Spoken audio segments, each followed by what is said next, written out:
అందరికీ నమస్కారం. Welcome to icon politics. నమస్కారం చలసాని శ్రీనివాస్ గారు.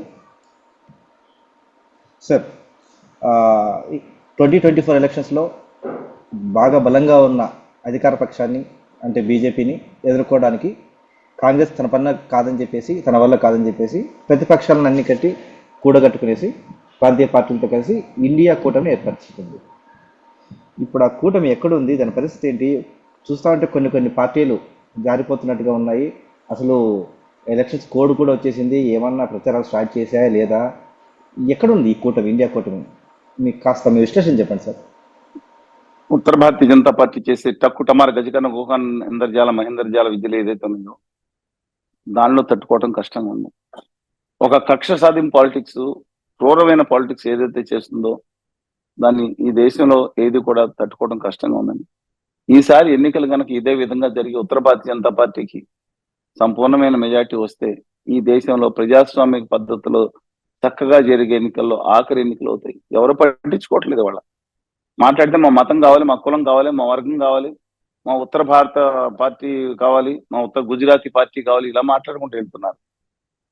చాలా ప్రమాద గంటికలు మోగుతున్నాయి. చాలా ప్రమాదంలో పడిపోయింది ఈ దేశం. అర్థం చేసుకుంటం లేదు. ముందు చెప్తానే ఉన్నాము,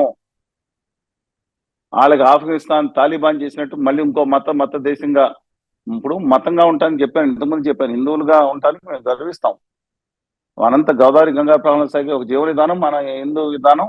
తనలో లోపాలను సవరించుకుని మూఢనమ్మకాలు సవరించుకునే గొప్ప విధానం. కానీ ఇవాళ దేశంలో మాత్రం ఒక మతం అంటే బీజేపీ లేదా అంటే ముస్లింస్ అందరూ ఎంఐఎంకి అయిపోతే వాళ్ళు మత ద్రోహుల సిగ్గుందని మాట్లాడే వాళ్ళకి. హిందువులందరూ ఉత్తర భారతీయ జనతా పార్టీ వాళ్ళు లాంటి కంపెనీకి ఓటు వేయాలా? స్వతంత్ర హిందువులు ఉన్నందరూ గొర్రెలు ఉంటాయా? స్వతంత్రంగా ఆలోచించలేరా? అందువల్ల నా అభిప్రాయం ప్రకారం చాలా స్పష్టంగా చెప్తా ఉన్నాను. ఇండియా కూటమిలో అనేక విభేదాలు వచ్చిన మాట వాస్తవం. వీళ్ళు ఆయన ఎత్తుకుపోయారు ఎవరిని, నితీష్ కుమార్ గారిని బతిమాలి బామాలి. యాక్చువల్గా ఈయన వెళ్ళుంటే చాలా బాగుంది. చంద్రబాబు నాయుడు గారు కూడా ఆ రోజు వెళ్ళకూడదు. మమ్మల్ని అడిగి వెళ్ళలేదు, ఇంకొకరు అడిగి వెళ్ళలేదు. ఆయన ఏదో దిక్మాల సర్వేలు నమ్ముకున్నాడు. నమ్ముకుని ఆయన ప్రధానమంత్రి తీసుకుందాం లేదా అసెంబ్లీ ఎక్కడ ఏమనుకున్నా తెలియదు. తన సిద్ధాంతాలని ఎన్టీ రామారావు గారు పెట్టిన సిద్ధాంతాలను పక్కన పెట్టి సోనియా గాంధీ గారి ఇంటికి వెళ్ళి వెయిట్ చేసి ఆవిడని కలిసి ఆ పార్టీతో కలిపి ఎన్నికల్లో పొత్తు పెట్టుకుని పక్క రాష్ట్రంలో పోటీ చేసి అలాగే ఇతర 3 రాష్ట్రాలకి ఆర్థికంగా అన్ని విధాలుగా సర్వం సహాయం చేశారని చెప్తా ఉంటారండి ఇవాళ. అందుకని ఆయన పొరపాటే ఉంటుంది. వెళ్లాల్సింది అప్పుడు కాదు, ఇప్పుడు వెళ్ళాలి. గత 8 నెలల క్రితం వెళ్తే ఆయన అరెస్ట్ చేస్తే ఆ కక్షాదింపుతోరని మొత్తం అందరూ కలిసి వచ్చేవారు. వాళ్ళు ఇండియా కూటమి ఒక నితీష్ కుమార్ గారు వెళ్ళిపోయినంత మాత్రం నేను పడిపోలేదు. ఇబ్బందులు ఉన్నాయి, పంజాబ్లో ఇబ్బందులు ఉన్నాయి. అయితే ఉత్తరప్రదేశ్లో కానీ మిగతా చోట్ల కానీ ఢిల్లీలో కానీ ఆమ్ ఆద్మీ పార్టీ, సమాజ్వాదీ పార్టీ వీళ్ళందరూ ముందుకు వచ్చి పొత్తులు పెట్టుకున్నారు. అందువల్ల ఇండియా కూటమి ఏదైతే ఉందో ఖచ్చితంగా కొంత పురోగతిలో ఉంది. అన్ని చోట్ల విజయం సాధిస్తుందని మేము నెలలో చెప్తాను చెప్పలేం. కానీ ప్రజలకు నమ్మకం వచ్చేటట్టు చేయలేకపోతున్నారు. దానికి మీడియా లేకుండా పోయింది. ఇంతకాలం బట్టి ఉన్న కాంగ్రెస్ పార్టీకి సొంత మీడియా లేదండి. బీజేపీకి ఆరు నాబు గోవు స్వామి అని ఒక ఆయన ఉన్నారు. ఆయన మామూలుగా అసలు నోరు తెలిస్తే 500 డెసిబుల్ సౌండ్ లో వస్తుంది. అవసరాన్ని ల్యాప్టాప్ డాగ్ అని కూడా కాంగ్రెస్ పార్టీ అధికార ప్రతినిధి మాట్లాడిన ఒక చెత్త దుష్ట సంస్కృతికి అలాంటి వాళ్ళు ఎందుకు వెళ్ళి వారిపై తెలియదు. ఇంతకుముందు చాలా ఉదాత్తంగా ఉండే మనిషి. అలాగే అనేక తర్వాత ఎన్డీటీవీని కొనేశారు ఆదాని గారు. ఈ దేశంలో మీడియాను గుప్పెట్లో పెట్టుకున్నారు. అదృష్టవశాత్తు మీలాంటి మీడియాలు మిగిలి ఉన్నాయి. మీలాంటి తెలుగు మీడియాలు చాలా, అలాగే మిగతా మీడియా ఇవి కూడా కొనేసే పరిస్థితి వచ్చేస్తుంది. తోటి మీడియా వాడిని అనకూడదు కాబట్టి వీళ్ళు కూడా మాట్లాడు. ఆఖరి అంశం కూడా పోయే పరిస్థితి కనపడుతుంది. ఇప్పుడు మేలుకోవాలి. ఇండియా కూటమి ఇవాళ గెలుపు ఇండియా కూటమి కానీ విపక్షాలు ఇతర కూటములు గాను, నేనైతే ఇండియా కూటమికి సంబంధించిన వ్యక్తిని కాదు. కానీ బీజేపీని, ఉత్తర భారతీయ జనతా పార్టీని ఓడించడానికి ఎవరు కుదిరితే వాళ్ళకి ఓటు వేయాల్సిన అవసరం. ద బెస్ట్ సూటెడ్ అది ఒకటి మాత్రం. మళ్ళీ ప్రత్యక్షంగా కానీ దాంతో పరోక్షంగా కానీ పొత్తు పెట్టుకున్న వాళ్ళని కూడా ఓడించాల్సి వస్తుంది.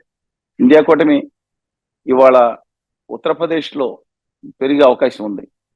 సమాజ్వాదీ పార్టీ కానీ ఆప్ కానీ.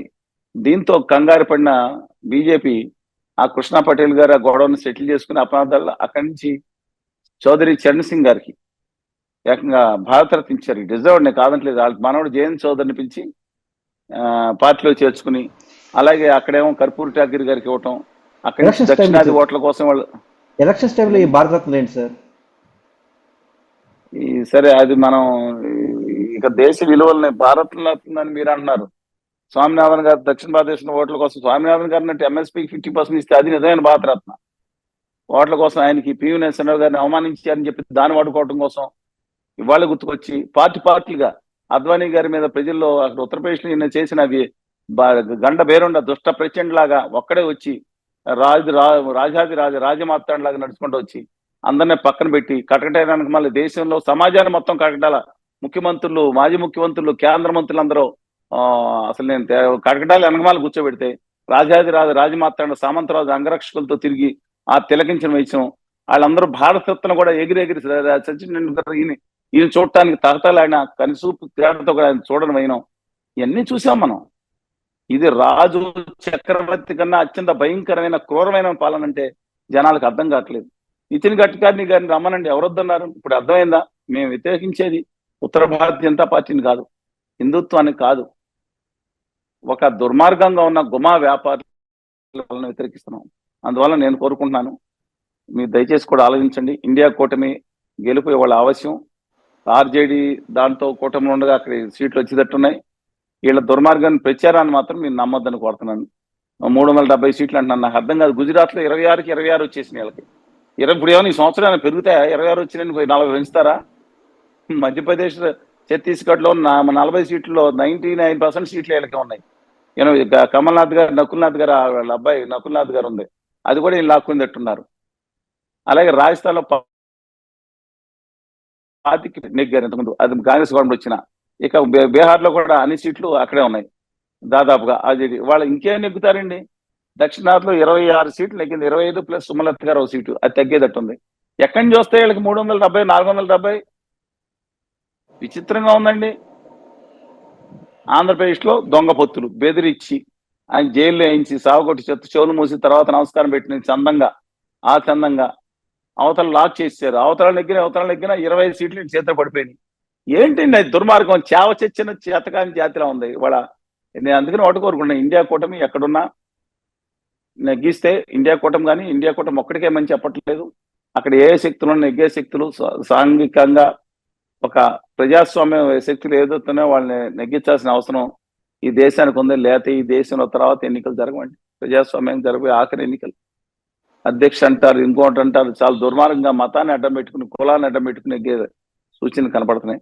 ఇండియా కూటమి అనేది వాళ్ళ ఓన్లీ కేరళలో తప్పనిసరి పరిస్థితి తెలుసు, ఇద్దరే పోటీ చేస్తున్నారు ఇవాళ. అక్కడ వాళ్ళ కర్ణాటక కానీ మిగతా రాష్ట్రాలు కానీ కొంత ప్రోగ్రెస్ అవుతా ఉంది.